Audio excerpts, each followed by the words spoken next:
Tesla, PayPal, SpaceX, The Boring Company, l'entreprise ennuyeuse, génie, gourou de la tech, le type qui donne comme prénom un nom de code à son enfant, nouvel homme le plus riche du monde. J'ai appris tellement de choses en préparant cette vidéo sur lui. Chers amis, bonsoir, je m'appelle Gaspard G, j'ai 24 ans et vous écoutez l'histoire d'Elon Musk.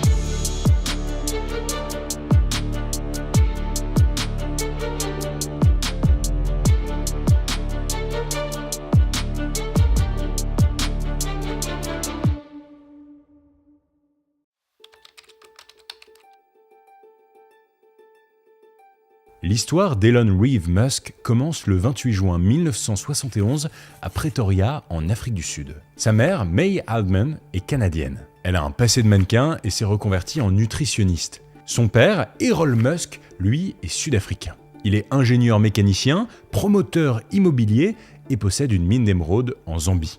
C'est avec son père qu'il apprend les tâches manuelles, à fabriquer des objets, à faire attention aux détails et à se salir les mains. On raconte d'ailleurs que le jeune Elon fabrique des petites fusées en carton dès son enfance. C'est donc à Pretoria que notre histoire commence, que le jeune Elon grandit et forge ses premières armes. Il faut bien dire qu'à l'école, Elon Musk n'est pas le meilleur élève. Il n'impressionne personne, il est même plutôt timide. Il n'est pas très sportif, assez rêveur, introverti.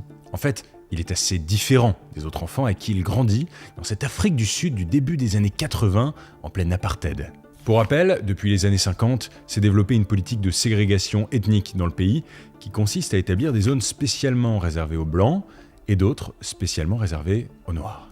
Elon Musk grandit donc dans l'univers des Afrikaners, les Blancs d'Afrique du Sud qui élèvent souvent leurs enfants dans la violence et la dureté. Son caractère entre un peu en contradiction avec ce qu'on peut attendre d'un jeune garçon à l'époque, d'autant plus qu'il est atteint du syndrome d'Asperger, une forme d'autisme sans déficience intellectuelle ni retard de langage, comme il le révélera plus tard. I'm actually making history tonight as the first person with Asperger's to host SNL.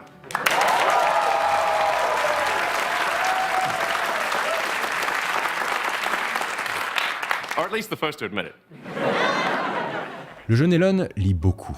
Et c'est en se plongeant dans des univers loin de son quotidien qu'il se sent vraiment à sa place. Il lit des BD sur l'espace ou des livres comme Le Seigneur des Anneaux par exemple. Elon rêve d'ailleurs de partir loin, très loin.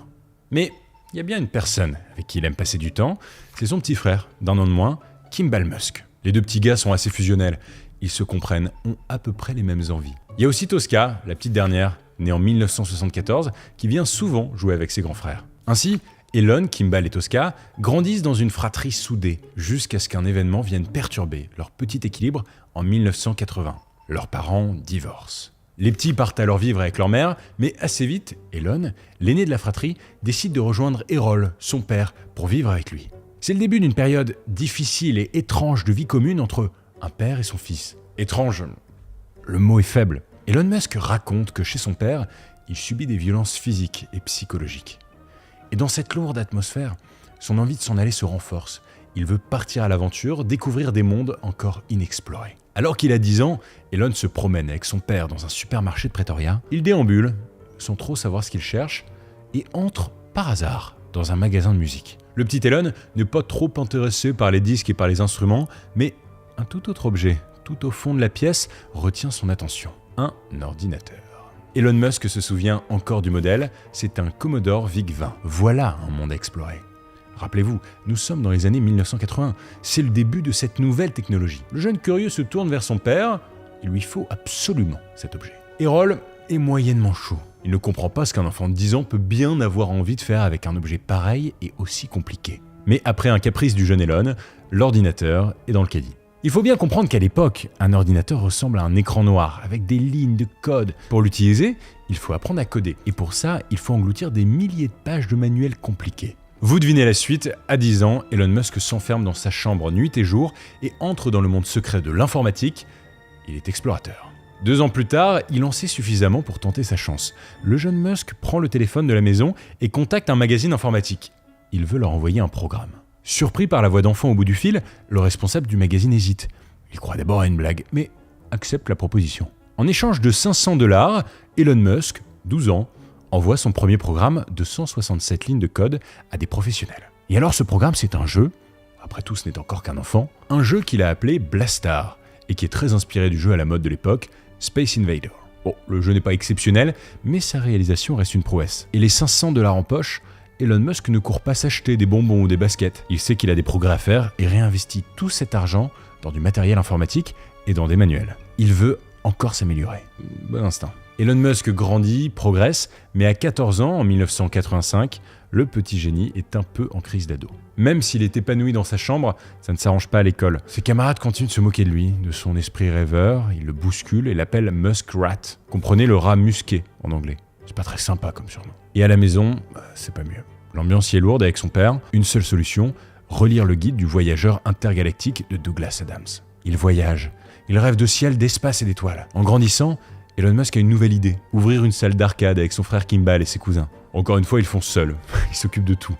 Il trouve un local, un bail commercial, des fournisseurs, mais il a 16 ans 16 ans. Il est peut-être allé un peu vite. Et pour valider le projet, il faut la signature d'un adulte. Et ni son père ni son oncle n'est partant pour le suivre. Leur projet d'entreprise tombe à l'eau. Et à la fin de son adolescence, une nouvelle idée lui trotte dans la tête, partir aux États-Unis. Elon Musk veut vivre son propre rêve américain.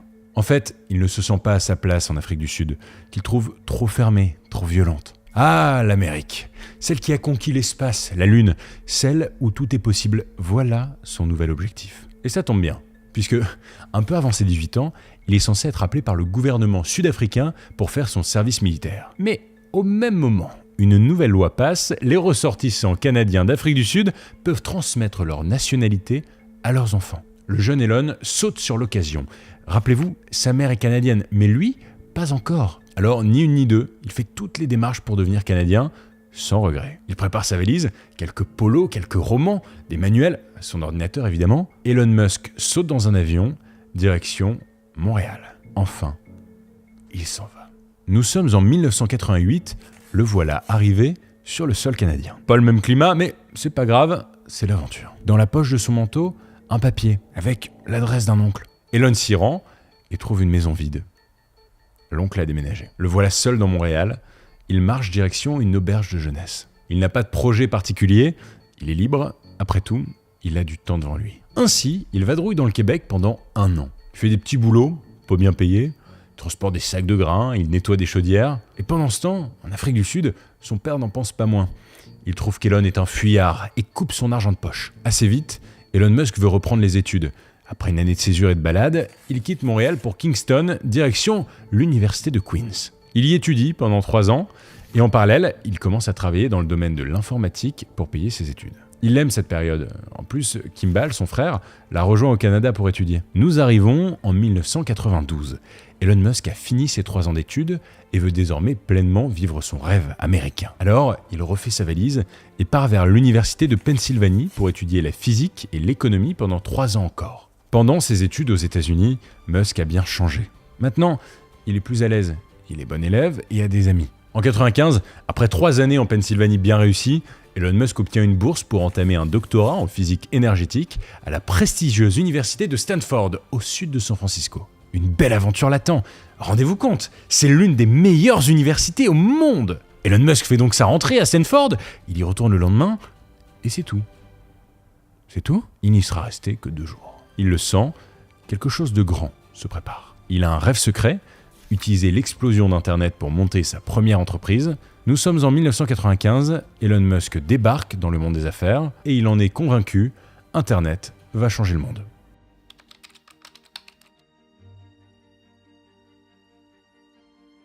Elon et Kimball Musk ont une idée bien précise. Ils veulent créer une plateforme en ligne qui pourra aider les entreprises à entrer en contact les unes avec les autres. Un peu comme les pages jaunes, mais sur Internet. Une idée assez révolutionnaire en 1995. Leur problème, c'est l'argent, mais ils ont prévu le coup. We had no money. We slept in our office because we could pay rent either an office or a house. And we're like, we'll just do the office. À Queens, ils se sont fait un petit carnet d'adresses. Ils commencent à connaître du monde. Alors, comme à l'époque de son premier jeu vidéo Blastar, Elon prend son téléphone et tente sa chance. Il appelle une connaissance et essaye de lui vendre le projet. Il est assez doué pour ça. Et finalement, un fonds d'investissement canadien accepte d'investir 3 millions de dollars. C'est le début de la première entreprise d'Elon Musk, Zip2. Elon prend assez vite la direction de la boîte et tout naturellement, il en organise le développement. Matériel, publicité et surtout employés. Zip2 fonctionne plutôt bien et Elon Musk se révèle très exigeant. On dit même un peu tyrannique avec ses équipes. En fait, celui qui explique encore le mieux cette période, c'est son frère Kimball. Depuis tout petit, Elon travaille d'une manière assez hors norme, il faut le dire. Il a dévoré les manuels de code, il lit 2 livres par jour et apprend par cœur une encyclopédie. Kimball confie que son grand frère avait un côté monsieur je sais tout un peu insupportable. Cette quantité de travail qu'il s'impose à lui-même, il l'exige aussi de ses collaborateurs. Le rythme est effréné, c'est dur, mais ça marche. 4 ans plus tard, en 1999, Elon et Kimball Musk ont bien développé Zip2. Une entreprise informatique propose de les racheter pour 310 millions de dollars. Évidemment, c'est surtout le fonds d'investissement canadien qui empoche, mais Elon Musk prend 15 millions de dollars en passant, confortable à 28 ans. Ici encore, son état d'esprit n'a pas trop changé depuis l'époque de Blastar. Pour l'instant, pas question de se payer des voitures de luxe, il faut tout réinvestir très vite. Utiliser la technologie, changer le monde. En devenant millionnaire, Elon Musk a étrangement beaucoup plus de contacts avec son banquier, mais il trouve que les virements bancaires sont longs et ringards. Alors, il imagine un nouveau concept. Il veut créer une banque en ligne. L'idée est simple, il développe un programme dans lequel il suffit d'entrer l'adresse mail du destinataire et paf, le virement est fait. C'est comme ça qu'est née XCOM, la première vraie banque en ligne. Bon, alors l'idée est bonne, mais ça pose d'importants problèmes de sécurité pour l'époque. En revanche, Elon Musk va faire un très gros coup avec XCOM. Il a entendu parler d'un autre service de paiement prometteur fondé en 98 qu'il envisage de racheter. Après tout, pour l'instant, ça ne vaut rien. Ce petit service de paiement simplifié que personne ne connaît s'appelle PayPal. En fait, les locaux de PayPal sont à quelques mètres de ceux de XCOM, sur le même trottoir, à Palo Alto, une ville de la Silicon Valley. Un jour, Elon Musk décide de partir à la rencontre des 3 fondateurs d'à côté, 3 geeks passionnés de code et persuadés que leur technologie va changer le monde. Elon est curieux, il veut qu'on lui explique ce système. Voilà ce qu'on lui dit. Le principe de PayPal, c'est de pouvoir s'envoyer de l'argent entre propriétaires d'ordinateurs. Le projet final, c'est de développer un système de paiement en ligne complètement sécurisé. Elon Musk est conquis, riche depuis peu et prêt à investir de l'argent. Alors, le voilà actionnaire de PayPal. Je sais très bien ce que vous allez vous dire. Contrairement aux idées reçues, Elon Musk n'a pas créé PayPal. Il l'a développé. Développé, c'est le moins qu'on puisse dire. En un an, le service devient fiable, rentable et est utilisé dans tous les États-Unis.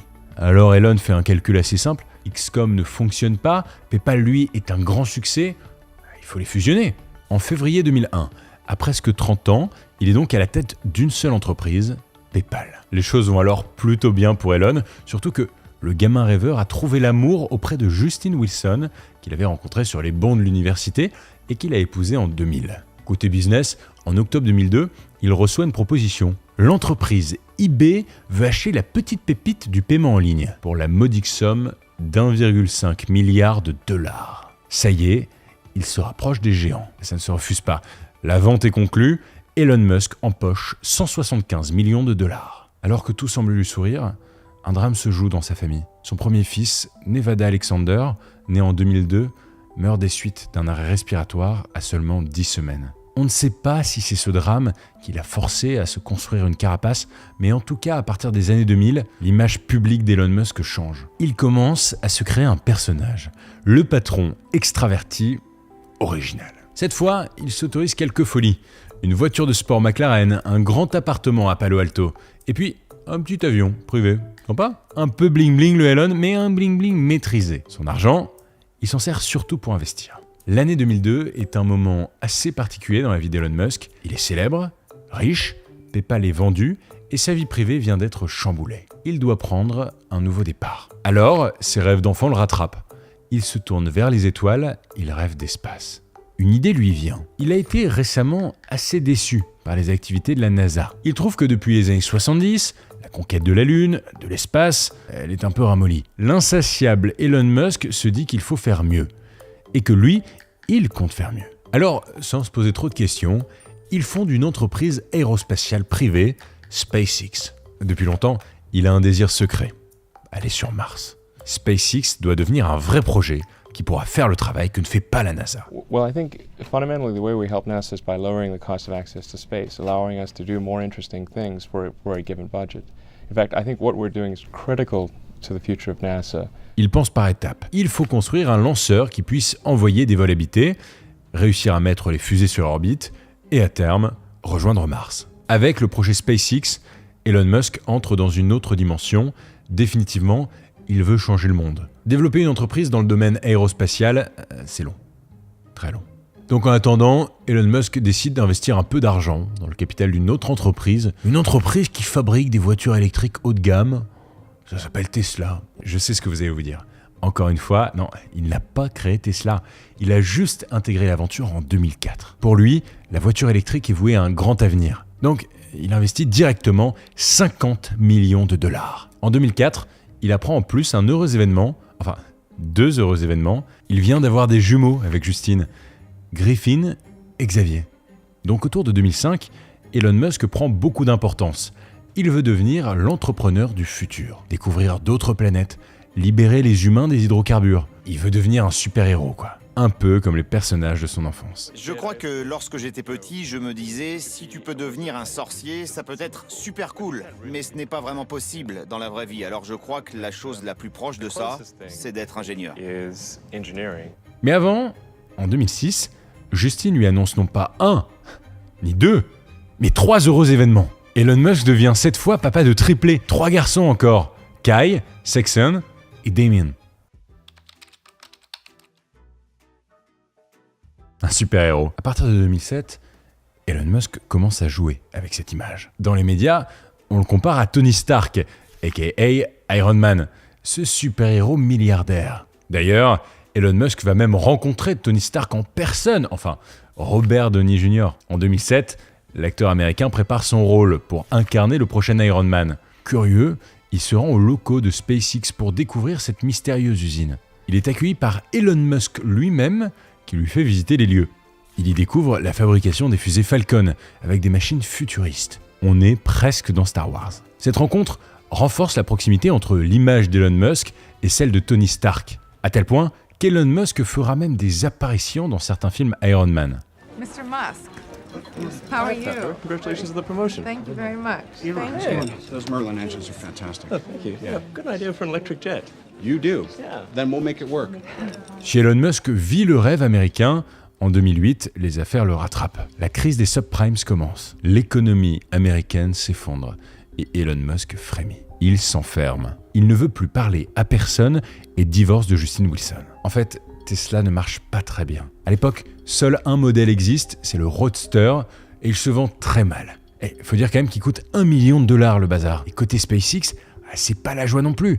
Sa fusée, la Falcon 1, ne fait qu'essuyer des échecs. 3 lancements tentés, 3 lancements ratés. Il n'a presque plus d'argent, et bientôt, la clé sous la porte. Au fond, il ne lui reste qu'une chance. Elon Musk organise une 4e et dernière tentative de lancement de Falcon 1 en orbite. Le peuple américain médusé se réunit pour observer l'événement.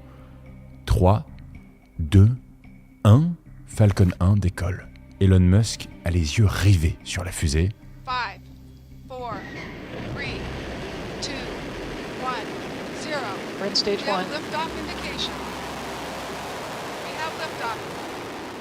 Ça y est, l'espoir est de retour. Fort de ce succès, il affirme que SpaceX est désormais un acteur incontournable de l'aventure aérospatiale. Son téléphone sonne. La NASA lui propose un contrat de 1,5 milliard de dollars pour organiser des allers-retours entre le Cap Canaveral, une base de lancement des fusées en Floride, et l'ISS, la Station Spatiale Internationale.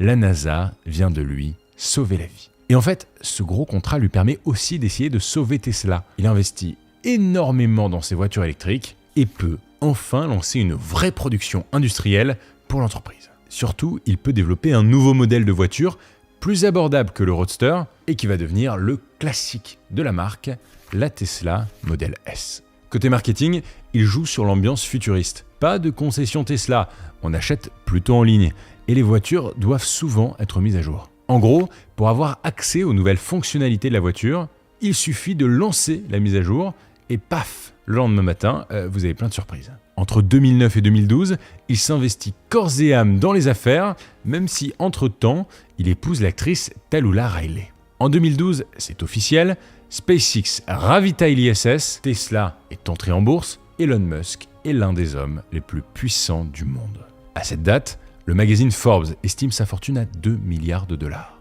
En fait, c'est surtout l'entrée en bourse de Tesla qui est à l'origine de sa richesse. Si l'action Tesla chute, sa fortune, composée d'actions Tesla, chute aussi. Malgré ses succès, Elon Musk n'est pas encore complètement reconnu dans le monde des affaires. On se moque de lui, on le prend pour un illuminé. Mais en 2013, le magazine international Fortune le nomme homme d'affaires de l'année. Alors, on commence à se dire que c'est du sérieux. Il développe en parallèle d'autres projets comme Hyperloop, un train subsonique qui permettrait de voyager dans des capsules à 1000 km/h. Évidemment, encore aujourd'hui, ça reste au stade de projet. Il s'intéresse aussi à l'intelligence artificielle en créant en 2015 le centre OpenAI. Alors, pour info, Elon Musk défend le développement de l'intelligence artificielle à condition qu'elle ne sorte pas du contrôle humain. Il parle souvent d'un futur apocalyptique dans lequel les machines se retourneront contre nous. Il n'a pas oublié ses lectures d'enfance. I keep sounding the alarm bell, but until people see like robots going down the street killing people, like they don't know how to react, because it seems so ethereal. AI is a fundamental existential risk for human civilization, and I don't think people fully appreciate.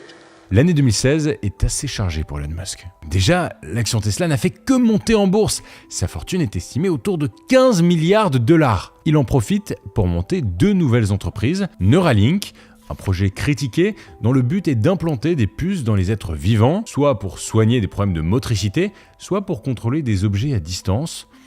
Un peu flippant. L'autre entreprise, c'est The Boring Company. En fait, ce nom est un jeu de mots entre to bore, qui veut dire creuser, forêt en anglais, et boring, qui veut dire ennuyeux. Et avec cette boîte, il travaille sur ses idées les plus folles. Tunnel de circulation sans limite de vitesse sous les grandes villes, et même un lance-flamme avec lequel il s'affiche sur les réseaux. Nouvelle polémique pour l'entrepreneur loufoque. Pour l'anecdote, il appelle l'objet le « pas un lance-flamme ». Petite provoque à la sauce Musk. En 2016, alors qu'il est toujours resté loin de la politique, Elon Musk se rapproche de Donald Trump qui est en campagne. Il joue auprès de lui un peu son rôle de conseiller tech. En fait, les deux hommes ont plusieurs points communs. Ils sont hommes d'affaires, ultra riches, ils sont provocateurs et ils sont hyper actifs sur Twitter. Cependant, Musk s'éloigne de Donald Trump quand celui-ci remet en cause l'accord de Paris sur le climat. Elon Musk tient à son image de protecteur de la planète. À la fin de l'année, il signe son 2e divorce avec Tallulah Riley, avec qui il a été marié de 2010 à 2012, puis de 2013 à 2016. Après ce divorce, il commence à entretenir une relation avec une nouvelle femme que vous devez sûrement connaître maintenant, l'actrice américaine Amber Heard, l'ex-femme de Johnny Depp. Bon, ça n'a pas duré très longtemps entre eux, mais je trouvais ça marrant de vous le dire. En 2018, Elon Musk a donc 47 ans, il est la star des hommes d'affaires. Tous les shows de Tesla sont de grandes kermesses, et ce malgré quelques échecs. Franz, could you try to break this glass, please?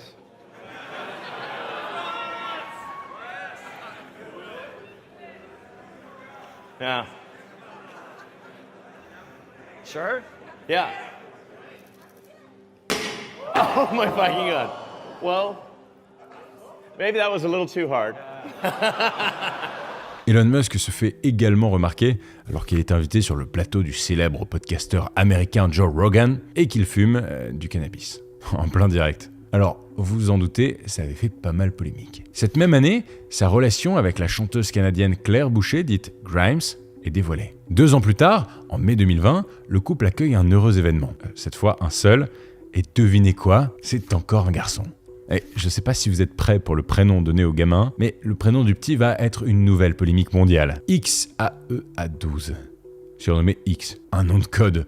Elon Musk est bien d'une autre planète. Nous sommes alors en 2020, SpaceX est suffisamment développé pour devenir le partenaire numéro 1 de la NASA. À ce moment, il est le 8e homme le plus riche du monde, avec 72 milliards de dollars. Son épopée continue. Au début de l'année 2021, la bourse s'envole. Elon Musk a 49 ans et il devient officiellement l'homme le plus riche du monde. 190 milliards de dollars. Sa seule réaction sur Twitter, ça fait bizarre. Bon, au boulot. Alors c'est quoi les petits plaisirs quand on est l'homme le plus riche du monde ? On achète quoi ? Eh bien je vais vous le dire, le 14 avril 2022, Elon Musk annonce avoir envie de racheter Twitter. Rien que ça. Au moment où je tourne cet épisode, l'opération à 44 milliards de dollars n'est pas encore complètement bouclée. Elon Musk a annoncé que son objectif principal était de sauver la liberté d'expression car Twitter, selon lui, est la place publique numérique où sont débattues des questions vitales pour l'avenir de l'humanité. Bon, ça n'arrive quasiment jamais, mais la situation a changé depuis le tournage de l'épisode. Elon Musk ne veut plus racheter Twitter. Selon lui, l'entreprise n'a pas fourni toutes les informations demandées lors de ce rachat. notamment concernant le nombre de comptes inauthentiques actifs sur le réseau. Vous savez, sur chaque plateforme, il y a des bots qui font un peu gonfler le nombre d'utilisateurs. Bon bah ici, Musk aimerait savoir combien. À l'heure où je tourne cet erratum, ça vient de tomber, Twitter a attaqué en justice Elon Musk et le procès aura lieu en octobre. Affaire à suivre, fin de cet aparté et on retourne au studio. Le rachat de Twitter n'est pas la seule grande annonce qu'Elon Musk fait en 2022. Cette même année, le couple semi-séparé annonce la naissance d'un nouvel enfant, une fille cette fois, la première des 8 enfants du milliardaire, née quelques mois auparavant, en décembre 2021, d'une mère porteuse et prénommée Exadarque Sidéral, surnommée Y. Alors jusqu'où ira l'homme le plus riche du monde? Entre tourisme spatial, transport électrique, transport supersonique, il divise. Certains le trouvent provocateur, dangereux, d'autres le trouvent visionnaire, génial. Chacun se fera son avis sur ce jeune geek sud-africain, devenu homme le plus riche de la planète. C'était l'histoire d'Elon Musk.